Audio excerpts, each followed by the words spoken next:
প্রিয় শিক্ষার্থী ভাই বোনেরা, নমস্কার। আশা করি সবাই ভালো আছেন এবং সুস্থ আছেন। আইসিটি অ্যান্ড ইকোনমিক সলিউশনের পক্ষ থেকে আমি স্বপন রায় আপনাদের সাথে আছি। তো আজকে আমাদের আলোচনার বিষয় হচ্ছে স্টার টপোলজি। গত ক্লাসে আমরা আলোচনা করেছিলাম bus topology, ring topology, star topology. এরপরে আমাদের হয়তো আর দুইটা কি তিনটে টপোলজি আছে,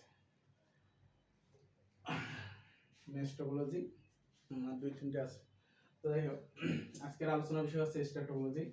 তো গত ক্লাসগুলো যেভাবে মনোযোগ সহকারে দেখছেন, আজকের ক্লাসগুলো আশা করি মনোযোগ সহকারে দেখবেন এবং অবশ্যই একটা নোট খাতা সাথে রাখবেন। কারণ ক্লাসগুলো আপনি যখন নোট করবেন তখন আপনার পরবর্তীতে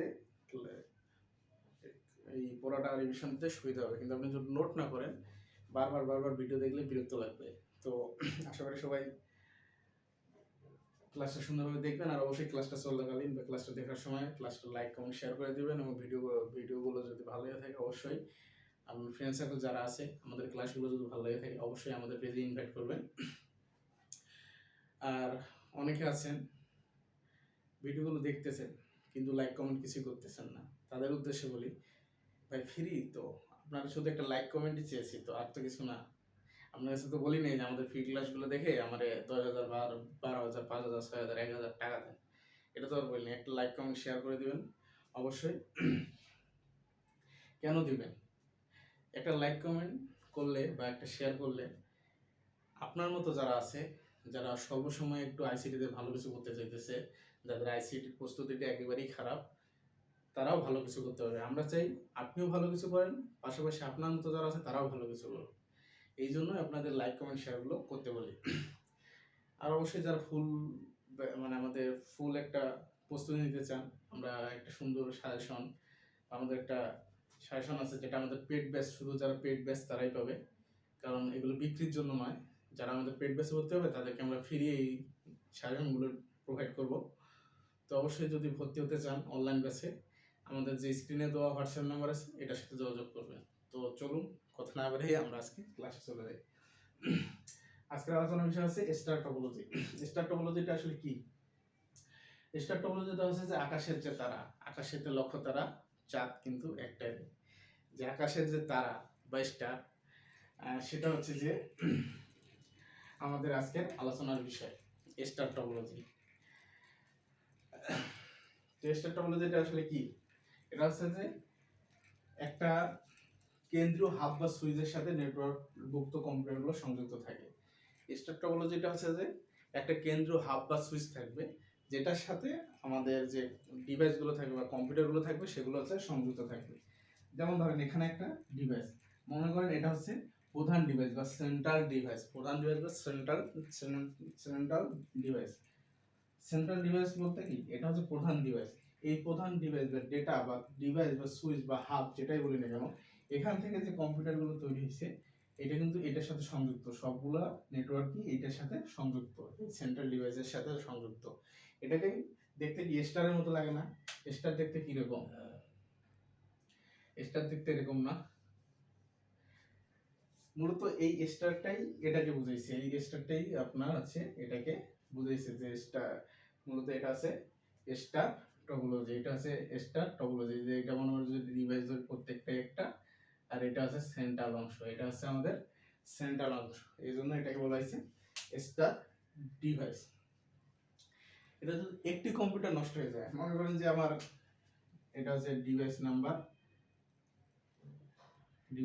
3, আমার এই ডিভাইস নাম্বার 3টা যদি নষ্ট হয়ে যায়, তাহলে আমার যে ডিভাইস নাম্বার 1 বা আদার্স যে ডিভাইসগুলো থাকবে, এই ডিভাইসগুলো কোনো সমস্যা হবে না। ডিভাইস 4, ডিভাইস 5, এই যে আমাদের এই একটা ডিভাইস যদি নষ্ট হয়ে যায়, সাপোজ আমার ডিভাইস নাম্বার 3টা নষ্ট হয়ে গেল, তাহলে আমাদের বাকি যে সিস্টেমগুলো আছে, এই যে এই সিস্টেমগুলো, এই সিস্টেমগুলো এগুলা আমরা সম্পূর্ণ কাজ করতে পারবো। কারণ কি, এটা সরাসরি এদের সাথে সংযুক্ত নয়। আমাদের রিং যে আছে, রিং বা বাস, এটা কিন্তু আরেকটার সাথে একটা সংযুক্ত ছিল, এক কেবলের মধ্যে তারা সংযুক্ত ছিল, যার কারণে কি হতো, একটা যদি সিস্টেম নষ্ট হয়ে যেত তাহলে কিন্তু আরেকটা সিস্টেম অটো নষ্ট হয়ে যেত। কিন্তু এখানে দেখেন, এখানে তো আমাদের সেন্ট্রাল একটা ডিভাইস আছে, এই যে সেন্ট্রাল ডিভাইস, কারণ আমাদের এখান থেকে কোনো ডাটা বা তথ্য যদি প্রেরণ করা হয় এখানে আসে, এখান থেকে উনি ডিসাইড করে যে উনি কোন ডিভাইসে দিবে, উনি ডিভাইস নাম্বার 5 এ দিবে না ডিভাইস নাম্বার 1 এ দিবে না ডিভাইস নাম্বার 4 এ দিবে, এখান থেকে উনি কনভার্ট করে দেয়। সরাসরি কিন্তু 3 কিন্তু সরাসরি 2 এর মধ্যে বা 4 এর মধ্যে ডাটা প্রেরণ করতে পারে না। এটা হচ্ছে তাকে সেন্ট্রালের মধ্যে পাঠানো হয়, সেন্ট্রাল ডিভাইস থেকে এটা অন্য দিকে প্রেরিত হয়। এটা ডেটা চলাচল সহজ, কেন্দ্রীয়ভাবে নেটওয়ার্ক নিয়ন্ত্রণ করা যায়। কেন্দ্র যেটা বললাম আমি, এটা ডেটা চলাচল সহজ, কারণ যেহেতু কি আপনি এই ডিভাইস থেকে এখানে ডেটা পাঠাইতেছে, এখান থেকে কেন্দ্র, এটা হচ্ছে কেন্দ্র, মূল কেন্দ্র হচ্ছে এটা, এটা হচ্ছে মূল কেন্দ্র। এই কেন্দ্র থেকে ডিভাইসের তথ্যটা আছে ছড়িয়ে পড়ে, বাকি যে ডিভাইসগুলো আছে এগুলোর মধ্যে ছড়িয়ে পড়ে।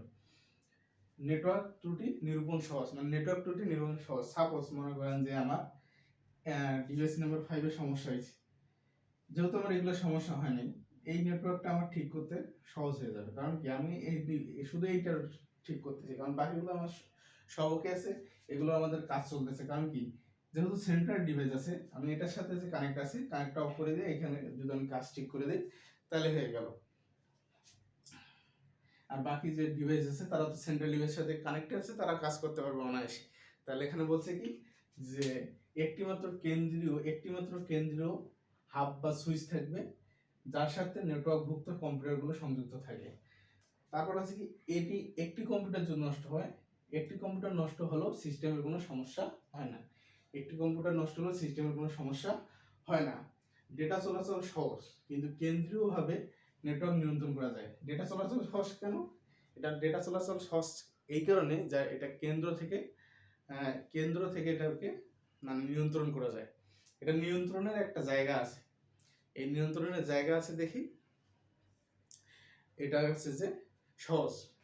আর এটা হচ্ছে কি যদি কোনো সমস্যা হয় বা কোনো ত্রুটি দেখা দেয় সেটা সমাধান করাও সহজ, কারণ যেহেতু এখানে নেটওয়ার্কগুলো বিভক্ত করা আছে বা ভাগ করে দেওয়া আছে।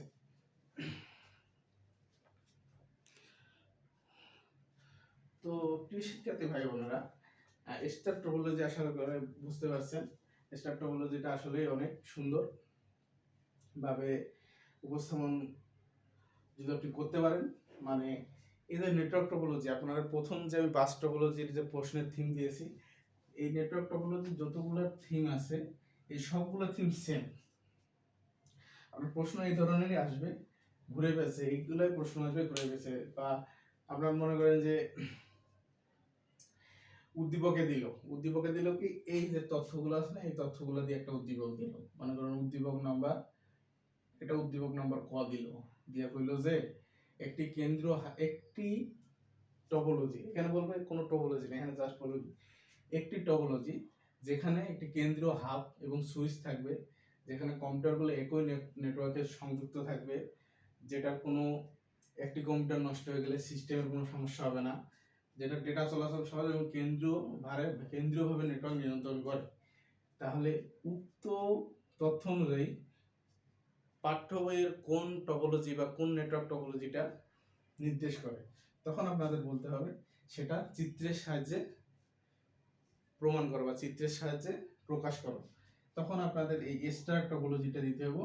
এখানে স্টার টপোলজি কি প্রথমে দিবেন সেন্ট্রাল ডিভাইস, তারপরে আপনি আউটসাইড যে ডিভাইসগুলো এগুলো দিবেন, দিয়ে গিয়ে ওই বর্ণনাটুকু পাঠিয়ে দিলে আপনার প্রশ্ন ক্লিয়ার। তো প্রশ্ন প্যাটার্ন এই ধরনেরই হবে। তো আপনাদের প্রশ্ন প্যাটার্ন কীরকম হবে এটার থেকে আপনি কতটুকু তথ্য আয়ত্ত করতে পারছেন এটা হচ্ছে সবচেয়ে গুরুত্বপূর্ণ। আপনি যদি তথ্য জানা থাকে প্রশ্ন যেমনভাবে ঘুরে পেঁচে দিক না কেন আপনি অ্যান্সার করতে পারবেন। আর যদি আপনার তথ্যই জানা না থাকে, প্রশ্ন যদি সহজভাবেও দেয় তারপর আপনি লিখতে পারবেন না। তো প্রিয় শিক্ষার্থী ভাই বোনেরা, আজকে এই পর্যন্তই। আগামী ক্লাস দেখার আমন্ত্রণ জানিয়ে সবার সুস্থতা কামনা করে এখানে শেষ করতেছি। ভালো থাকবেন, সুস্থ থাকবেন, ধন্যবাদ।